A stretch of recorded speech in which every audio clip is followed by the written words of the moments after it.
Well, I'm back. In the words of Arnold Schwarzenegger in The Terminator, I'm back. We're going to talk today about the third segment of our third pillar of growing our business or driving business growth. And this pillar, the overall pillar, was organizational structure. In the first two videos, we talk about some common characteristics.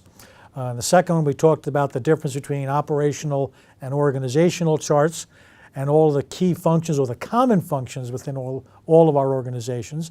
And in this video, we want to talk about now how your business and how you evolve. You know, you and your business are one and the same.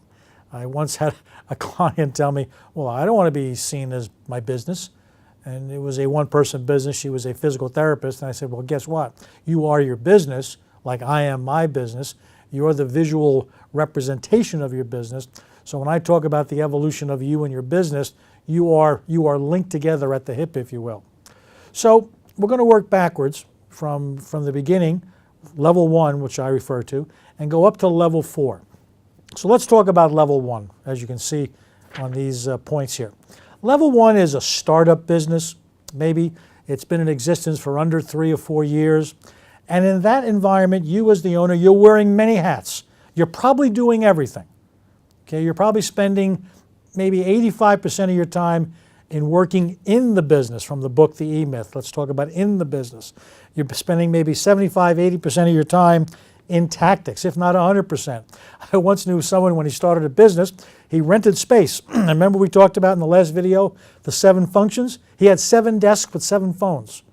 And every day he would spend some time at each desk. He would answer as the accounts payable person, or he was in customer service.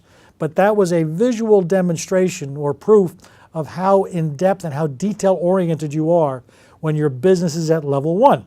Now the goal is to grow your business and expand. Now when we get to level 2, you start to shift from in your business as well as to on your business. How do you grow it? Here in level 2, and I'm not sure how many years are in existence here, but let's say it's a minimum of 5, but maybe 5 to 8. I'm not 100% sure. It'll vary. But here you're spending probably 60% of your time in tactics and about 40% of your time on strategy, and you might be directing others. Remember in level 1, you were doing everything. And what I want you to do, and I forgot to mention, is that I want you to keep notes on how you want those functions done. I once had a client say to me, Chris, nobody can do anything like I do it. And my response was, well, have you showed them how to do it your way? And there was this kind of pregnant pause. Write down how you want a function done. That becomes the basis of your training. You only have to do that once at the beginning, and that becomes the basis of your training as you hire people to replace you. So once you're in level 2, if you're growing your business correctly, in other words, if you've paid attention to what I said earlier on in marketing and lead generation, you can afford to have additional people because you've expanded your customer base, and you will then be directing others. Then from level 2, obviously, we want to go to level 3. Your business is maturing. Maybe this business is a minimum of 8 to 10 to 12 years in existence. You're now going into a place where not many businesses get to. Many fail before this. So if you've done everything I've said, you're well on your way to success. So level 3, the business owner there is now working more on the business versus in the business. Maybe 25% of your time is spent in tactics, and the remaining time, 75%, is spent on strategy, maybe looking for new products, expanding your customer base, new offerings. And more than likely, if you've been successful, you've got a general manager now who is running the day-to-day business for you, giving you more freedom. And then when we begin to talk about freedom, we go right to level 4, which in my mind is where all entrepreneurs should want to be. Level 4 means you're working on the business full-time. You're probably spending 90 to 95% of your time on strategy or exploring other opportunities, maybe 15% on tactics because we don't live in a perfect world. There are times you've got to roll up your sleeves and get in the mud to take care of things. But the majority of your time is spent on what we'll call maybe the fun stuff.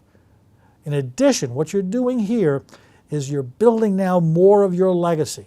You're creating opportunities for passive income, other products. You're exploring other opportunities into new areas. Maybe you want to become a real estate investor, buy properties, and collect rent. You're building a structure for financial freedom for you and your family. You're now into generation building. because your business is now your greatest asset and represents your future retirement fund, your future financial security for not only you, but your children, their children, and their children. The question is, how long do you want that legacy to go? You can determine that. So remember, level 1, heavy tactics. Level 2, a gradual shift to strategy, but still majority of time in tactics.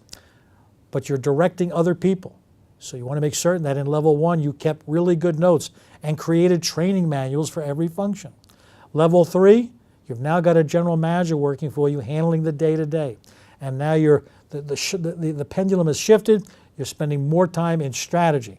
And finally, level 4, when you truly are an entrepreneur, because real wealth is having discretionary time to use the money that you've made. Do you want to have property? Do you want to have a second home? Do you want to provide college funding for your grandchildren? These are all the possibilities. This is not just, pie in the sky things. So think about the evolution of your business through these 4 levels and how you want to direct it and benefit from it.